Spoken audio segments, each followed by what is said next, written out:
بسم اللہ الرحمن الرحیم السلام علیکم ورحمۃ اللہ وبرکاتہ۔ الحمد للہ کفا وسلام علی عباده الذین اصطفى، اما بعد، قال اللہ تعالی فی القرآن المجید والفرقان الحمید، اعوذ باللہ من الشیطان الرجیم، بسم اللہ الرحمن الرحیم، قل هل يستوي الذين يعلمون والذين لا يعلمون، وقال تعالى في مقام آخر اعوذ باللہ من الشیطان الرجیم، فاسألوا اہل الذکر ان کنتم لا تعلمون، صدق اللہ العظیم۔ وقال النبی صلی اللہ علیہ وسلم انما يريد الله به خيرا يفقهه في الدين، وقال ان لكل شيء دعامة ودعامة هذا الدين الفقه، وكما قال عليه الصلاة والسلام، وصدق رسوله النبي الأمين المكين الكريم، ونحن على ذلك لمن الشاهدين والشاكرين، والحمد لله رب العالمين۔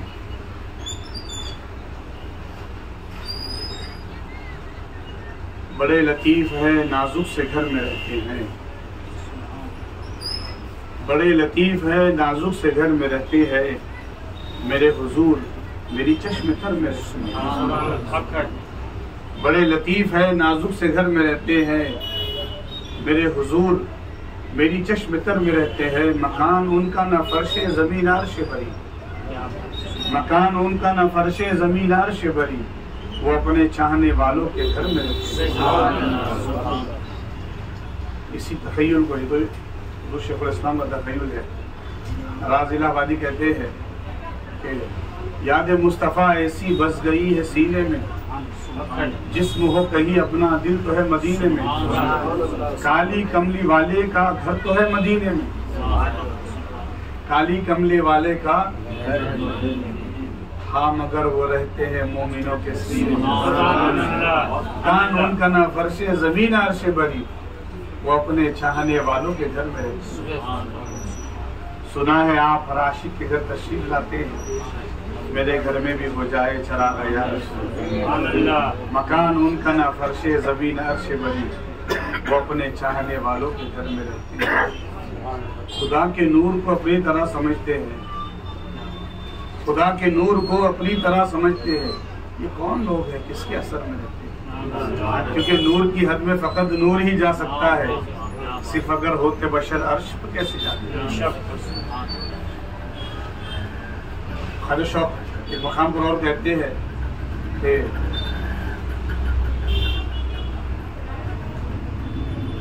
درود پاک پڑھیں، اللہم صلی علی سیدنا نور کی حد میں فقط نور ہی جا سکتا ہے، صرف اگر ہوتے بشر عرش پہ کیسے جاتے ہیں؟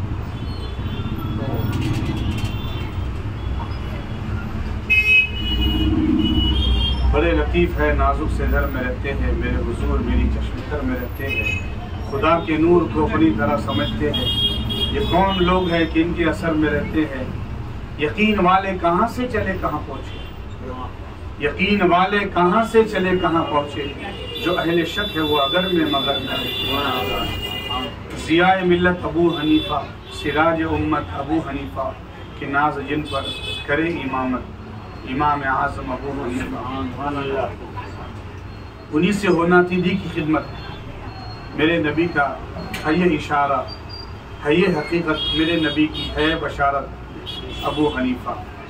میں مشرباً قادری ہوں سالم، امام اعظم کا ہوں مقلد، میں مشرباً قادری ہوں سالم، امام اعظم کا ہوں مقلد، ہے پیر میرے غوث اعظم اور امام اعظم ابو حنیفہ۔ درود پاک پڑھیں، اللہم صلی علی سیدنا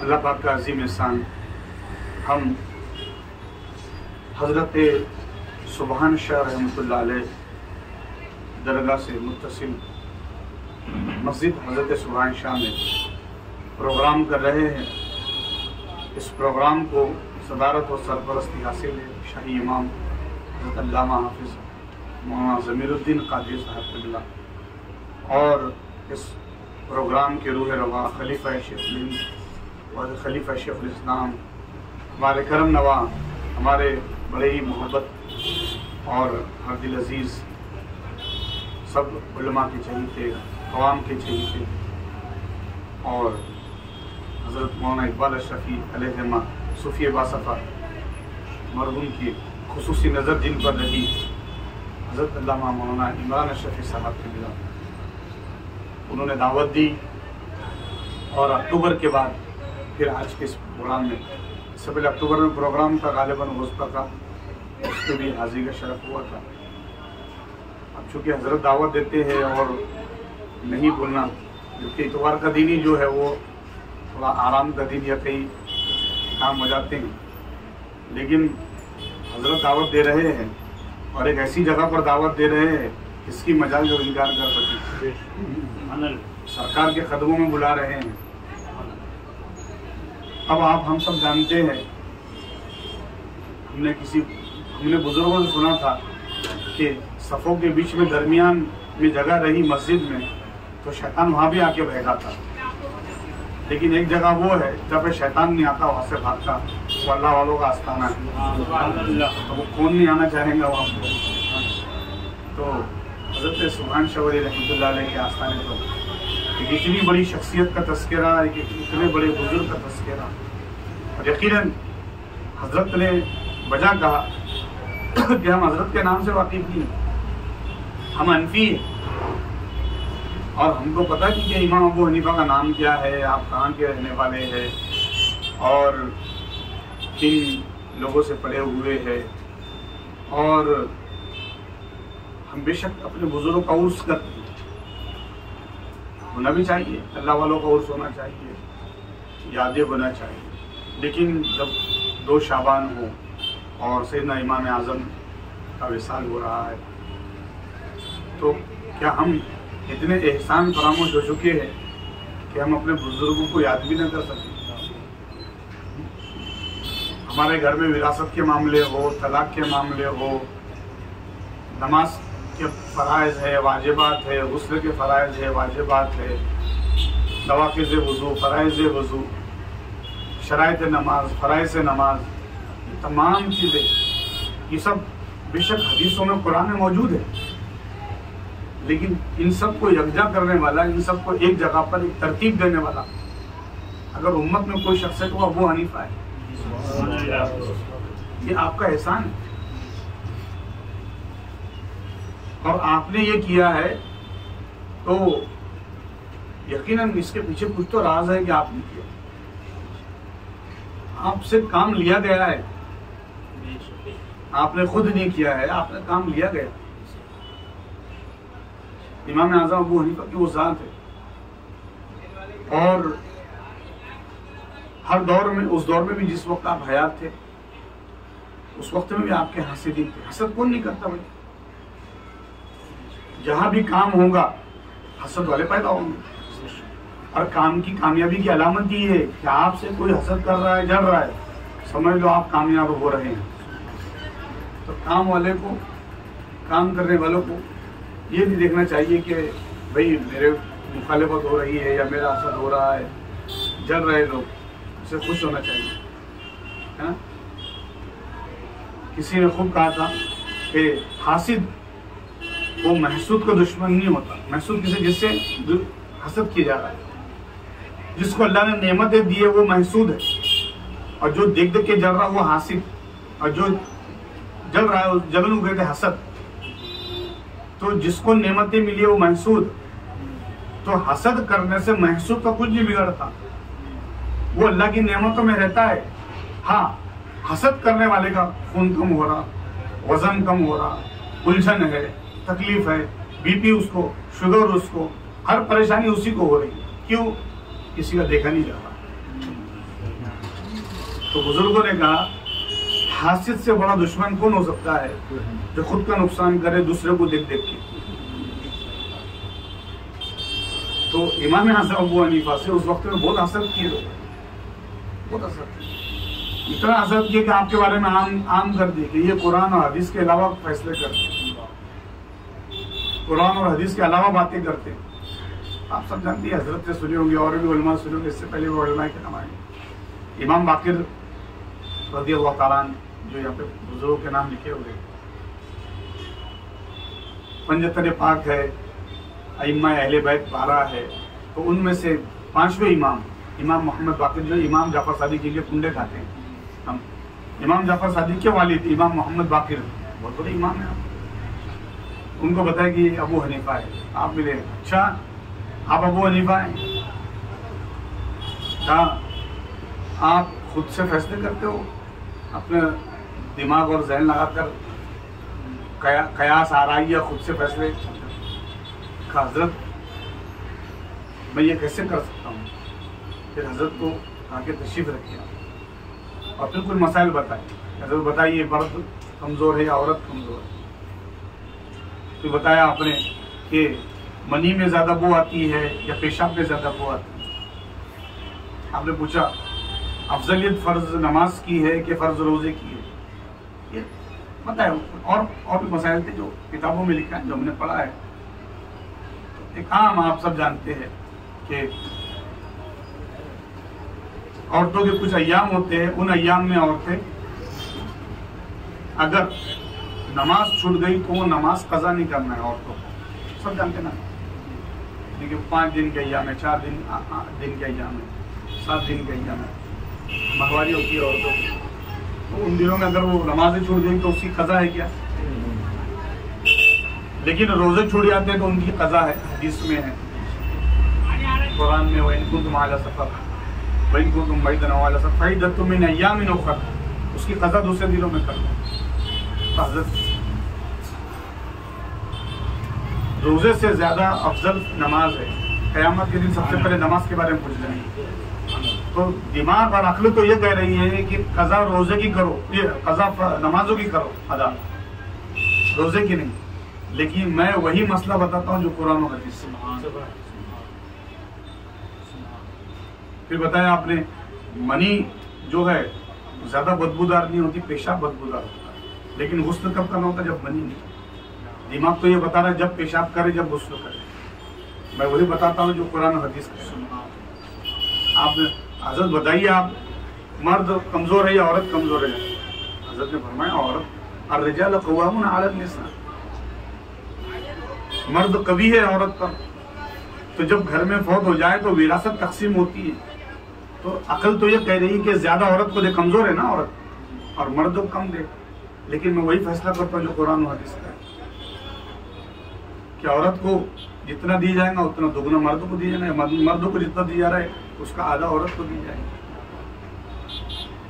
تو امام باقر نے آپ کو گلے سے لگایا اور فرمایا لوگ غلط بات کہتے ہیں کہ میرے نانا کے دین میں آپ کچھ خلط ملط کر رہے ہیں، غلط بات ہے یہ لوگ. امام محمد باقر نے آپ کو سراہا، خوشی کا اظہار کیا. امام اعظم ابو حنیفہ رحمۃ اللہ علیہ، جو میں نے آپ کی پوری جو چیزیں معلومات ہے، جو فیضان ہیں آپ کے اوپر، بہت فیضان ہے.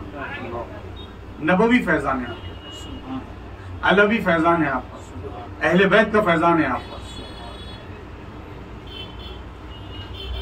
پہلے میں نیچے سے بتاتا ہوں فیضان آپ پر کس طریقے سے.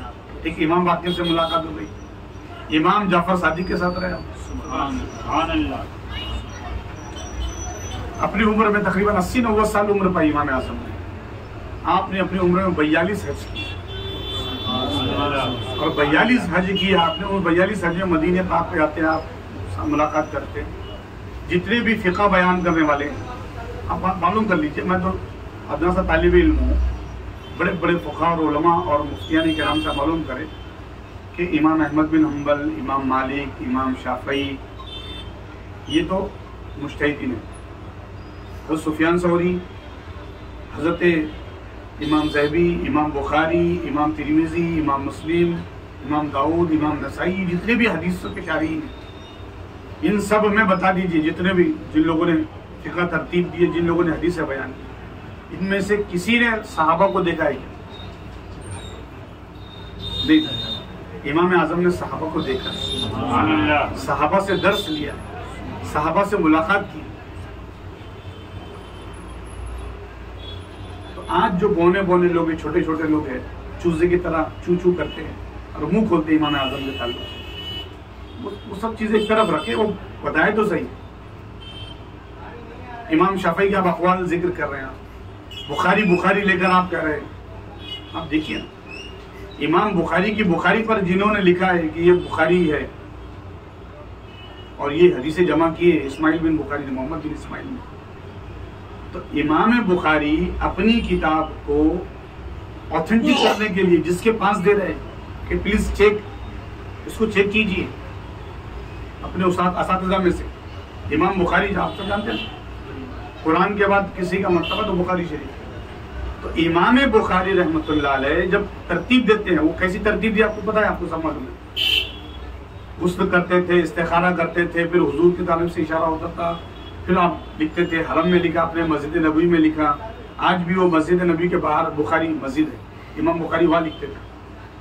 کئی سالوں میں آپ نے جو بخاری ترتیب دی اور اس کی آتھینٹسٹی کے لیے، اس کے اوپر تفسیرہ لکھنے کے لیے، ریویو لکھنے کے لیے، اس کو آتھینٹک بنانے کے لیے، بے شک حدیثیں ہیں لیکن اٹ از اے ٹرو، یہ پوری صحیح ہے. جس استاذ کے پاس پیش کرتے ہیں وہ استاذ کون؟ امام اعظم کی شاگرد ہے. وہ کہتے کہ یہ، ہاں آپ نے فرمایا اگر وہ استاد جن کے پاس میں نے یہ دی، اگر وہ کہے کہ بخاری اے محمد بن اسماعیل اس کے اندر کچھ تصحیح کی ضرورت ہے تو کہا کہ میں رکھ دوں گا اس کو، بعد میں اور اس میں کریکشن کروں گا، کوشش کروں گا. اور اگر وہ بولے کہ صحیح ہے تو پھر میں اس کو کہوں گا کہ دنیا میں چھاپو، عام کرو. تو امام بخاری کا جن کے تعلق سے اتنا مضبوط یقین ہو، وہ امام ابو حنیفہ کے شاگرد ہیں. تو پھر امام ابو حنیفہ کیا ہوں؟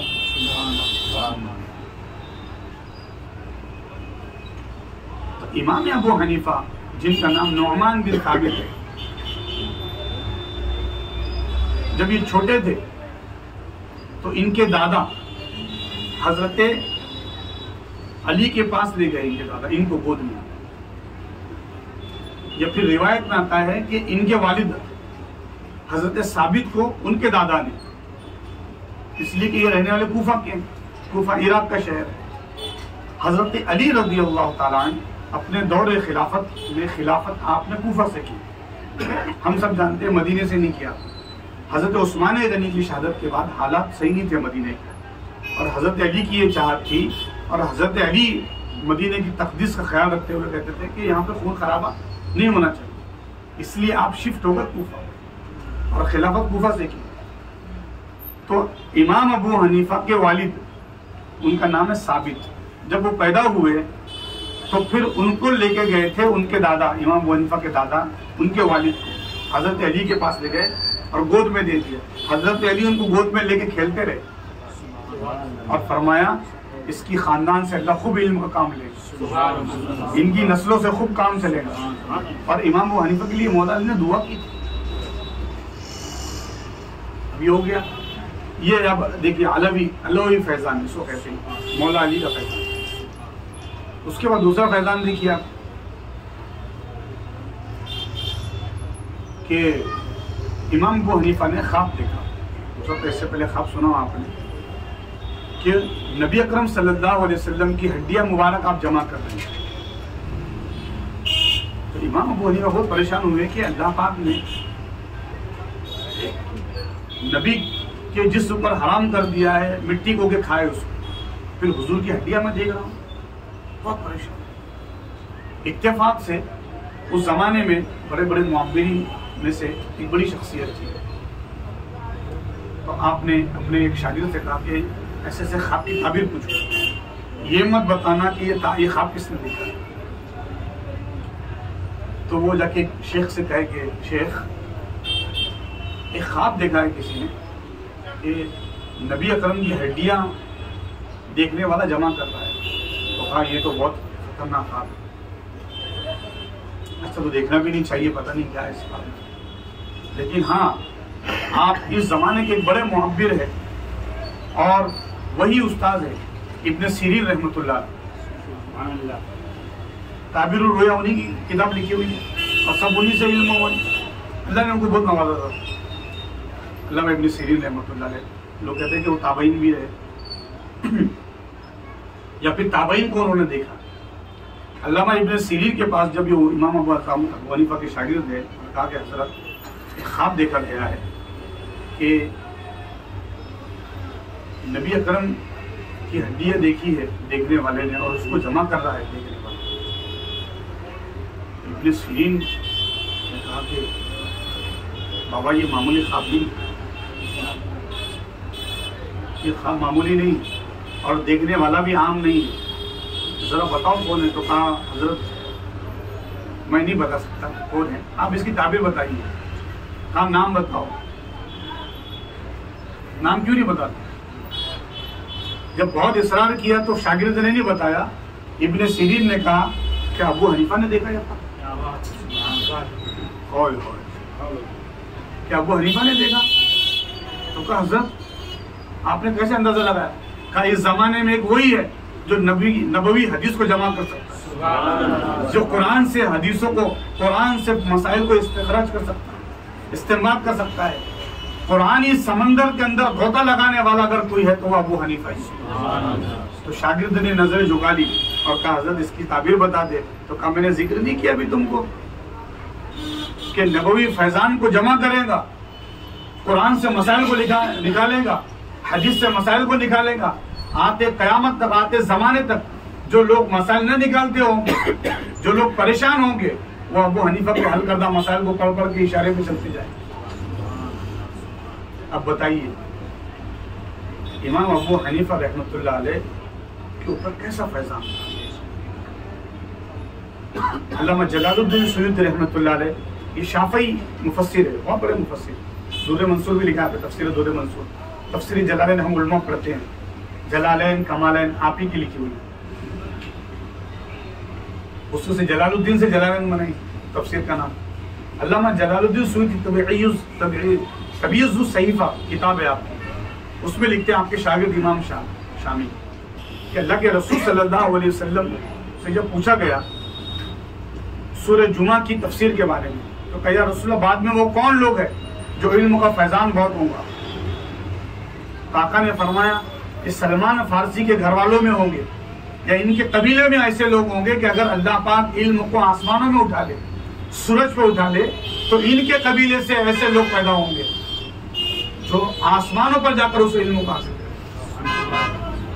تو وہ کون ہے؟ سلمان فارسی. سلمان فارسی کے قبیلے کے لوگ کون ہیں؟ تو ایک امام جلال الدین سیوطی شافعی ہے, حنفی نہیں ہے, شافعی ہے. وہ کہتے ہیں کہ میں یہ وثوق سے کہتا ہوں کہ اور فقہا سے میں نے سنا ہے اور علماء سے سنا ہے وہ ابو حنیفہ. اور دیکھا گیا کہ حضرت سلمان فارسی کے پورے قبیلے میں جو علم امام اعظم ابو حنیفہ کا ویسا علم نہیں ہے.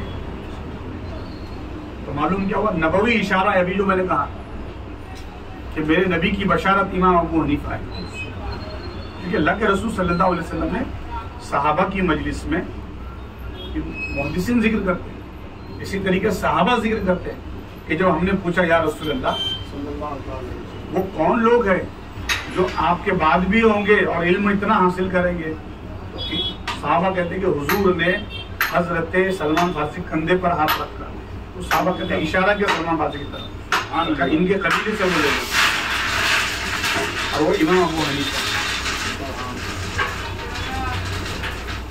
تو امام ابو حنیفہ کو یہ ہم نے تم نے اعظم کو نہیں بنایا, یہ اعظم تو اللہ نے بنایا ہے. آپ کو بڑا اللہ نے بنایا ہے, آپ کو بلند اللہ نے کیا, آپ کی شان اللہ نے بڑھائی, آپ کی شان رسول اللہ نے بڑھائی, ہم نے تم تھوڑی بڑھائی. ارے بھائی ہم تو آپ کے ہیں, ہم تم ابھی 50 سال, حضرت 60 سال, 65 سال, ہم تم ابھی ہیں. اس وقت کے بڑے بڑے فقہا کہتے ہیں کہ ابو حنیفہ کی جہاں نظر ہوتی ہے وہاں کسی کی نظر نہیں ہوتی. اور امام اعظم ابو حنیفہ کی جو فقہ اتنی پوری دنیا میں عام ہوئی ہے, آپ معلوم کر لیجیے، امام مالک بھی فقیہ ہے، امام احمد بن حنبل بھی فقیہ ہے، امام شافعی بھی فقیہ ہے، یہ سب فقیہ۔ لیکن امام اعظم کے پاس ایسے شاگرد تھے کہ ان کے بارے میں محدثین کہتے ہیں کہ ایک ایسے استاد ہے حدیث کے کہ اگر ان کے پاس حدیث سنائی جائے اور انہوں نے کہا یہ حدیث ہے تو ہاں وہ حدیث ہے، انہوں نے کہا میں نے نہیں سنا تو اس کا مطلب وہ حدیث نہیں۔ انہیں پوری امت میں ایک ایسا شخص جس کو رسول اللہ کی پوری حدیثیں یاد ہو، پوری امت میں ایک ایسا شخص جس کو رسول اللہ کی پوری حدیثیں یاد ہو، ایسا شخص نہیں ملتا کوئی۔ وقت کے بڑے بڑے محدث کہتے کہ حدیث ہے، جا کے ان کو سنو، اگر وہ کہے کہ ہاں یہ حدیث ہے تو کہنا ہاں، اور اگر انہوں نے کہا کہ میں نے نہیں سنا، سمجھ لینا وہ رسول اللہ کا قول نہیں ہے۔ وہ شخص کون ہے؟ وہ امام اعظم کے اسٹوڈنٹ۔ اب جب شاگرد کا یہ عالم ہے تو استاد کیا ہوں گا بتائیے آپ؟ اور صرف حدیث میں امام اعظم کے 4000 استاد ہیں، ان میں کئی صحابہ بھی ہے، کئی تابعین بھی۔ تو آپ کے علم کا عالم کیا ہوگا، آپ کی شان کیا ہوگی، قرآن و حدیث پر نظر کیا ہوں گی آپ کی۔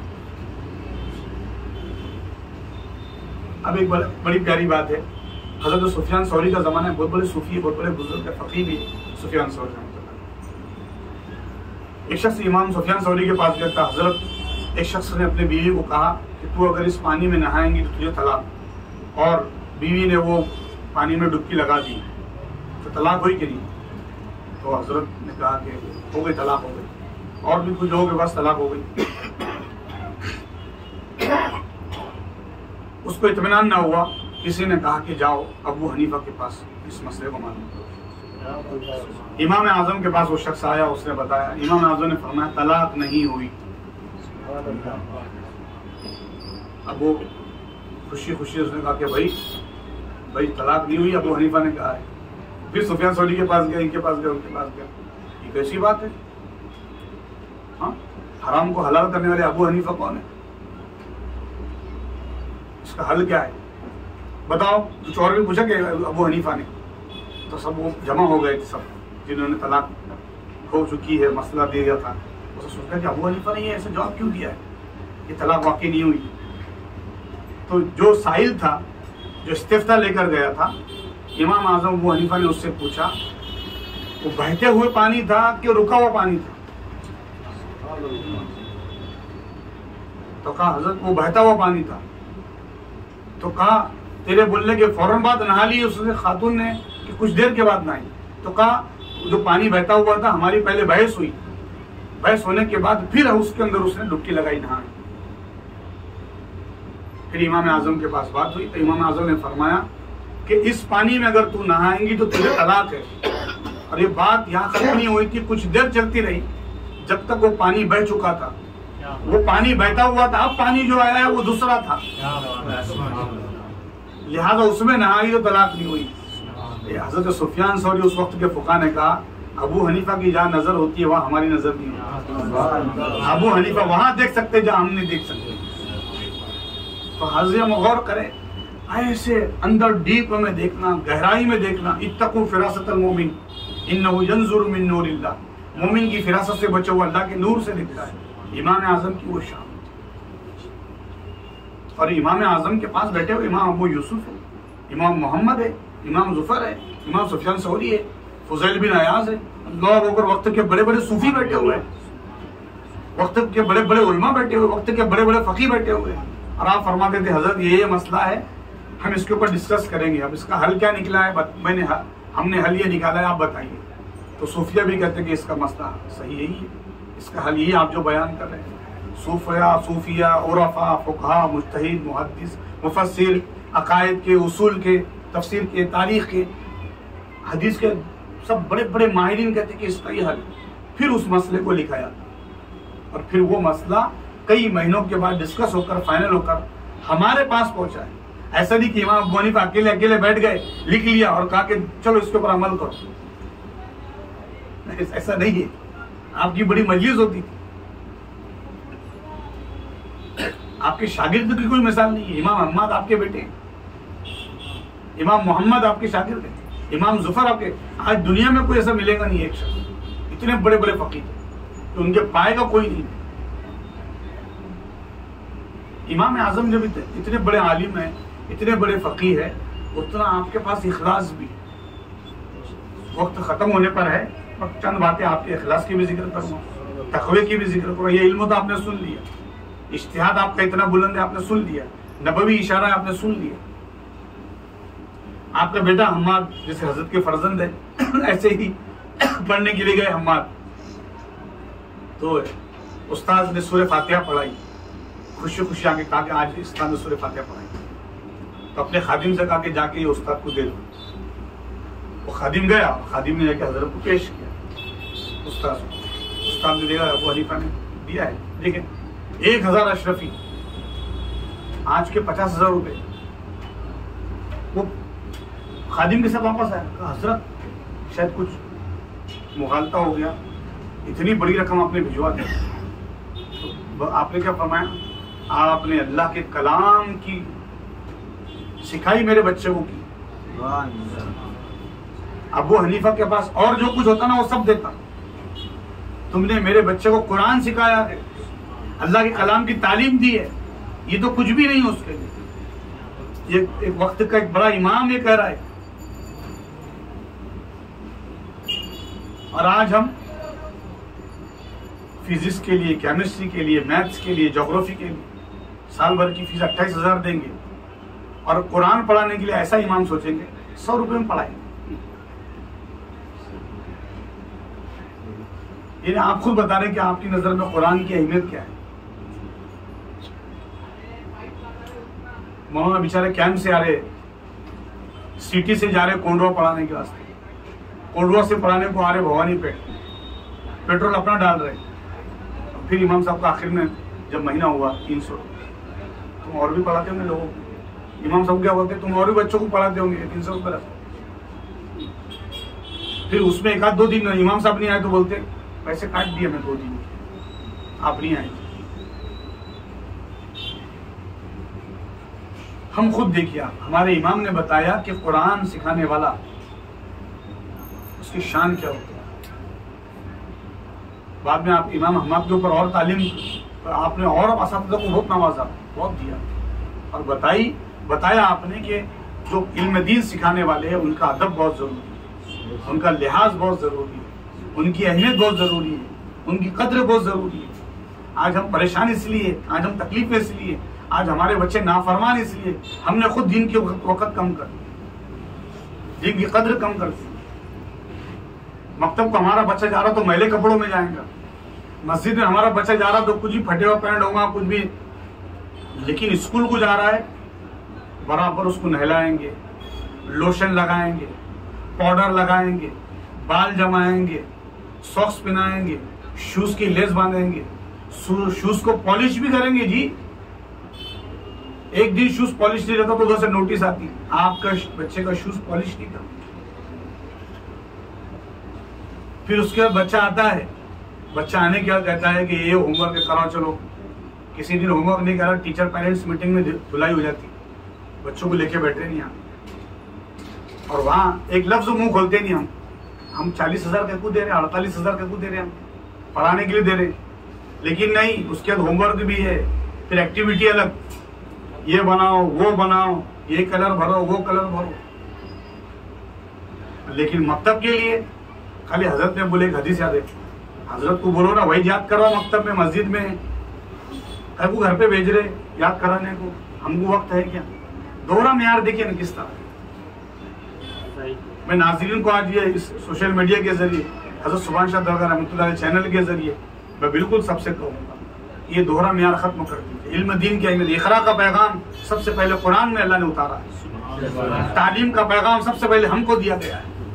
ایک وقت کا زمانہ تھا, دیکھیے آپ, یہ سبحان شاہ ولی دیکھیے, حضرت نواب شاہ دیکھیے, حضرت یاسین جگ دیکھیے, خواجہ شیخ صلاح الدین, خواجہ حسام الدین, سب سے پہلے ان بزرگوں کے گھروں میں تعلیم تھی کہ بچے کو حافظ قرآن بنانا, پھر بعد میں کوئی علم سکھانا. غریب نواز پہلے حافظ قرآن ہے, مخدوم پاک حافظ قرآن ہے, وہ بھی بالکل سبا اشرا کے قاری، سبا اشرا کے حساب سے حافظ قرآن. یہ اولیاء اللہ خواجہ نظام الدین اولیاء محبوب الہی مفتی ہے، مفتی عالم بعد میں، پہلے حافظ ہے. گھروں میں پہلے بچوں کو قرآن سے جوڑا جاتا تھا، جب بچہ قرآن سے جڑ گیا سب سے جڑ گیا. آج ہم بچوں کو لٹل اسٹار، جونی جونی اور ہم بولے بابا بلیک شپ، یہ پہلے یاد ہونا. الف با تا سا آتا نہیں آتا کچھ نہیں. حضرت سے پوچھئے، گھر میں پہلے مہمان آتے تھے تو بچوں کو کہتے چلو کلمہ سناؤ بیٹا، چلو بچہ یہ بتاؤ، یہ حدیث سناؤ. یہ پہلے بات ہوا کرتی تھی. اور آج بچہ آیا تو تھوڑا ڈانس کر رہے، بہت اچھا ناچتا ہی. تو ڈانسر نہیں پیدا ہوں گے تو کون پیدا ہوں گے؟ ناچنے والے پیدا نہیں ہوں گے تو کون پیدا ہوں گے؟ رقاص نہیں ہوں گے تو پھر کون ہوں گے؟ اس لیے ہمیں ماحول بدلنے کی بہت ضرورت ہے. یہی بزرگ کا فیضان تھا حضرت سبحان شاہ ولی رحمۃ اللہ علیہ، خواجہ شیخ صلاح الدین، خواجہ حسام الدین. ان اولیاء کا یہی فیضان تھا. امام اعظم ابو حنیفہ نے مدارس بنائے آپ کے. آپ کہیں گے بھائی وہ تو خالی مسلح بیٹھتے تھے، بھائی وہ ایکسپورٹ امپورٹ ہوتا تھا ان کا مال. بہت بڑے تاجر تھے آپ عراق کے، بہت بڑے تاجر تھے آپ. لیکن اسی کے ساتھ ساتھ ادھر بھی وقت نکالتے. ایک صاحب میرے کو بولے مولانا وہ دھوپ بہت ہے رمضان میں روزہ نہیں رکھا، چلے گا کیا؟ بولا کیوں، کیا بات ہے؟ بولے میں پاشان جاتا، بولے پاشان مال دینے کو پاشان جاتا میں. تو بولے دھوپ کی وجہ سے ذرا روزہ محسوس ہوتا. تو بولا تم پیدل جاتے کیا؟ نہیں، بولے ایکٹیوا ہے نا، پاشان جانے کو ایکٹیوا ہے، دھوپ میں جانے کو بولے وہ روزہ. تو دیکھیں دین کی اہمیت ہم کس طریقے سے خود دین کے پابند نہیں ہو رہے، شریعت کے پابند نہیں، اور شریعت کو اتنے ہلکے میں لے رہے ہم ہر نکاح میں سنتے یا ایھا الذین آمنوا اتقوا اللہ حق تقاته ولا تموتن الا وانتم مسلمون. ایمان لایا ہے تو حق ادا کرو، اور اس حالت میں اس دنیا سے رخصت ہو جاؤ کہ تم مسلمان ہو. تو سب سے پہلے اپنے ایمان کی فکر کریں کہ شریعت کے پابند ہے کہ نہیں. ہم پہلے اس کی اہمیت دیں. رزاق اللہ ہے، اس برکت اللہ دے گا. آنے والا مہینہ رمضان کا ہے، شعبان کا مہینہ ہے. اس کی برکتوں کو سمیٹ، اس لطف کو لے، توبہ استغفار کثرت سے کریں. یہ مہینہ بہت پوتر آنے والا مہینہ پاکیزہ ہے. میں ایک میسج دے رہا ہوں. بزرگوں نے ذکر کیا کہ رمضان سے 15 دن پہلے ایک رات آتی ہے. اللہ پاک چاہتا ہے کہ میرے بندے سب دھل کے صاف ستھرا ہو کے پاکیزہ ہو کر اس مہینے میں انٹر کرے، اس مہینے میں آئے، تاکہ سب دھلے دھلے ہو. اب ثواب بھی کماؤ، کماؤ ہی کماؤ، کماؤ ہی کماؤ. اس لیے پہلے ایک رات دے دی ہے، سب دھل جاؤ، صاف ہو جاؤ. یہ علاقہ، اس میں بڑے بڑے سوناروں کے دکانیں یہاں پہ. میں ایک بات کہوں گا کہ سونا جب وہ نکلتا ہے نا کان میں سے، تو وہ اس کے ساتھ ملاوٹ بہت ہوتی ہے. لوہا بھی ملا ہوا رہتا، تانبا بھی ہے، سلور بھی ہے، سب کچھ. اس کو بھٹی میں پکایا جاتا، بھٹی میں پکا کر سونے کو الگ کر کے پھر اس کو اور گرم گرم جب اس کے اوپر دھنی دی جاتی ہے بھٹی میں پکا کر، جب وہ سونا نکل کر آیا ہے اس کی قیمت دیکھیے کیا ہے.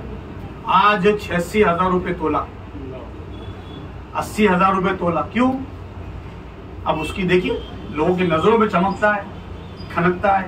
اسی طریقے سے یہ مہینہ، یہ بزرگ کا ذکر ہمیں گناہوں سے پاک کر کے صاف ستھرا اور چمکیلا کر کے رمضان میں آنا چاہتے ہیں. اللہ پاک ہمیں دینا چاہتا ہے تاکہ ہم جو ہے وہ توبہ استغفار کر کے اس کا ذکر کرے، زیادہ سے زیادہ عبادت کرے. میں ایک میسج بھی یہ دوں گا، ہو سکتا ہے یہ پروگرام اب اپلوڈ ہو جائے کچھ دنوں میں، تو تیاری کریں، ہم پلاننگ کریں، منصوبہ بندی کریں. قرآن پاک کی تلاوت کتنا کریں گے، ہمارا ورکنگ ٹائم کیا ہوگا، آفس کا ٹائم کیا ہوگا. ہم اتنے مرتبہ قرآن پڑھیں گے، ایک مرتبہ جو ہے سورہ یاسین کو یاد کر لیں گے ہم اس رمضان میں، سورہ رحمان کو یاد کریں گے، یہ استغفار یاد کریں گے. بس ایک ہی دعا ہمیشہ کر رہے ہیں، دوسری دعائیں بھی یاد کریں. اب تک ہم کو دعائیں قنوت یاد نہیں ہے، انشاءاللہ اس رمضان میں دعائیں قنوت یاد کریں گے. سید الاستغفار یاد نہیں ہے ہم کو، سید الاستغفار پڑھیں گے، ہم یاد کریں گے اس رمضان میں. یہ مسائل ہم کو معلوم نہیں ہے، پورے مسائل نوٹ آؤٹ کریں گے کہ یہ مسائل کو حضرت سے اس رمضان میں معلوم کر کے مجھے معلوم کرنا ہے. یہ درس معلوم کرنا ہے، کون کون سی مسجد میں کہاں درس ہوتا ہے، تراویح پڑھنی ہے، کتنی پڑھنی ہے، کیسی پڑھنی ہے، تہجد کا اہتمام کیسا ہونا ہے. کہ پورا منصوبہ بندی کرے، کیونکہ آقا نے فرمایا ہے ایک رحمت والا مہینہ آ رہا ہے، آپ آگاہ ہو جائیں. السلام علیکم.